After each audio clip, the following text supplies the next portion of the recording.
राम राम मित्रांनो, मी अमोल कोळेकर पाटील. निवडणुकांचा निकाल जबरदस्त लागलेले आहेत आणि या निकालामध्ये मी सगळ्यात जास्त कुठला चेहरा शोधत असेल तर तो म्हणजे मनोज जरांगेंचे चेहरा, व्हिडिओ, बाईट दिवसभरामध्ये मी शोधत होतो.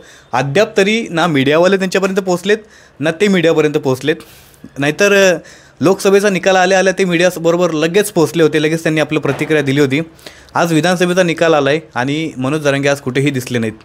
परंतु देवेंद्र फडणवीसांनी त्यांना छेडलेलं आहे. देवेंद्र फडणवीसांनी सांगितलेलं आहे, बोलले एका मगाशी पत्रकार परिषद घेतली त्यांनी त्यांच्या पक्षाच्या इथं सागर बंगल्याच्या इथं. त्यावेळेला ते बोलले, काय बोलले मी तुम्हाला सांगणार आहे पुढं. पण मनोज जरांगे पाटील यांची जी काय हवा होती, मनोज जरांगे फॅक्टर हा नावाचा एक फॅक्टर सुरू झालेला लोकसभेच्या वेळेला, हा फॅक्टर विधानसभेला नाही दिसला, सुपडा साफ झाला. तुम्हाला बघायला भेटेल की मनोज जरांगे पाटलांनी बरेचशे वेळेला बोलले होते की आत्ता जस्ट बोलले होते की तुमचा कार्यक्रम कसा करतो ते मला बघा.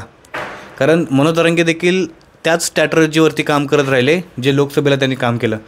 परंतु देवेंद्र फडणवीस असेल, BJPची टीम असेल, एकनाथ शिंदेची टीम असेल, हे लोकसभेची स्ट्रॅटर्जी ओळखून होते. त्यांना माहिती होते की लोकसभेला ज्या पद्धतीनं आपल्यासोबत घात झाला त्या पद्धतीनं विधानसभेला देखील घात होईल.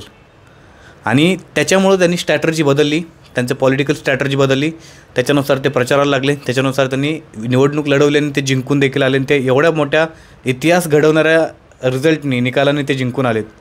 त्याच्यानंतर मगाशी देवेंद्र फडणवीस बोलताना बोलले, हा आपलं सागर बंगल्यावरून बोलताना बोलले की मनोज जरांगेंवरती बोलताना त्यांनी टाळला. खरं तर प्रश्न विचारला होता की मनोज जरांगेंबद्दल काय, पण त्यांच्या मनातली भावना अशी असेल की काय झालं, हवा निघाली मनोज जरांगेंची, असं असू शकतं बरं का. आणि खरी गोष्ट आहे की यावेळेला मनोज जरांगे फॅक्टर पूर्णपणे डाऊन झाला. शरद पवारांचं चाणक्य नीती डाऊन झाली.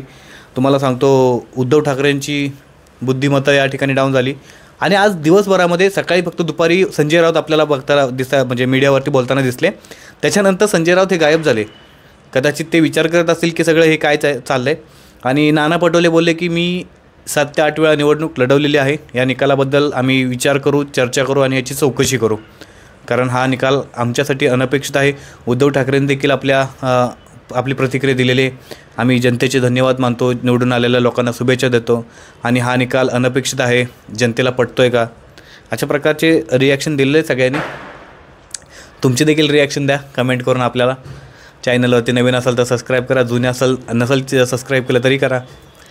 ठीक आहे, व्हिडिओ लाईक करा, आपल्या मित्रांसोबत शेअर करा. जय शिवराय, जय मल्हार.